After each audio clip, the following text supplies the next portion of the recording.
AITA for leaving my partner at home because his OCD made me late to a dinner party at a restaurant. I, 29F, have been with my partner, 33M, for 4 years.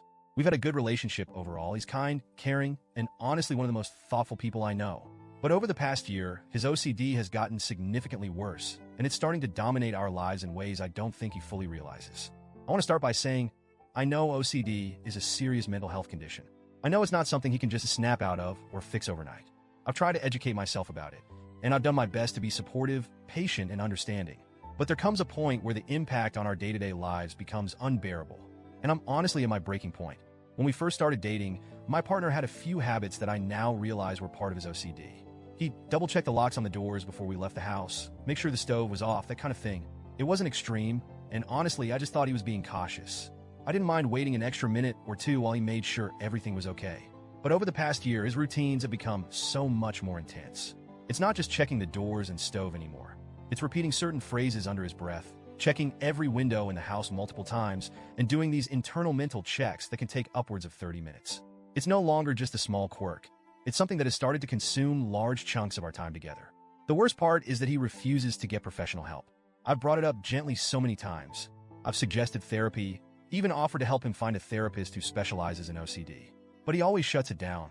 He insists he can handle it on his own and that it's not that bad. But it is that bad. It's affecting both of our lives, and I feel like I'm constantly walking on eggshells, afraid of triggering a routine or making him feel like I'm dismissing his struggles. We're late to almost everything these days. Family gatherings, appointments, movies, it doesn't matter.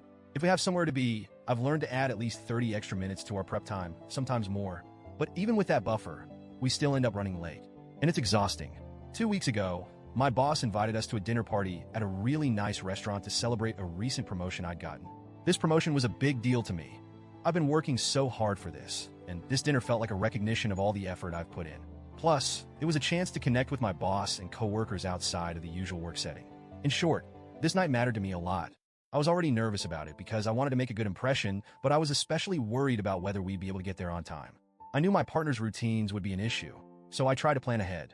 I told him we needed to leave at 6:30 p.m., but I asked him to start getting ready at 4:30 p.m., 2 whole hours beforehand.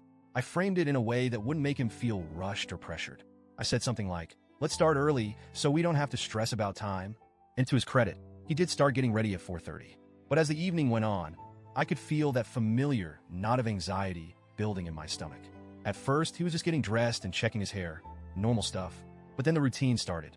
The stove, the windows, the locks, the repeated phrases under his breath. I watched as the minutes ticked by, and I started to feel panicked. At 6:15, I reminded him gently, hey, we need to leave in 15 minutes. He said, I know, I'm almost done. But he wasn't. At 6:30, when we were supposed to be walking out the door, he was still mid-routine. I reminded him again, more firmly this time, we're going to be late. I really need us to go now. But he couldn't stop. I could see the frustration on his face too. He didn't want to be stuck in his cycle. But he couldn't break free from it. At 6:45, I had a choice to make. If I stayed and waited for him to finish, we'd likely be 30 minutes late, if not more. And showing up that late to an event hosted by my boss felt unthinkable. So I made the call. I grabbed my purse, looked at him, and said, I'm so sorry, but I have to go. And I left. I felt sick the entire drive to the restaurant. I kept replaying the moment in my head, wondering if I should have stayed, if I should have tried harder to calm him down or help him through his routine. But I also felt relief that I was going to make it to this important dinner on time. I ended up being 5 minutes late, which wasn't a big deal in the grand scheme of things. My coworkers were friendly and understanding, and I blamed traffic for the delay. The dinner went well, and for a few hours, I managed to push my guilt aside and just enjoy myself. But when I got home later that night, the tension was palpable. My partner was furious. He said I'd abandoned him, that I wasn't being supportive, that I should have waited for him no matter what. I tried to explain my side, that this dinner was incredibly important for my career, that I'd asked him to start getting ready 2 hours early, that I'd waited as long as I could. But he wasn't hearing it. He said that I made him feel like he was a burden, like his OCD was an inconvenience to me. And honestly, it is an inconvenience. But it's also so much more than that. It's heartbreaking, because I can see how much he struggles with it, how much he wishes he could just stop. But he can't, and it's eating away at both of us. It's been 2 weeks, and things are still tense between us. He's been distant and cold.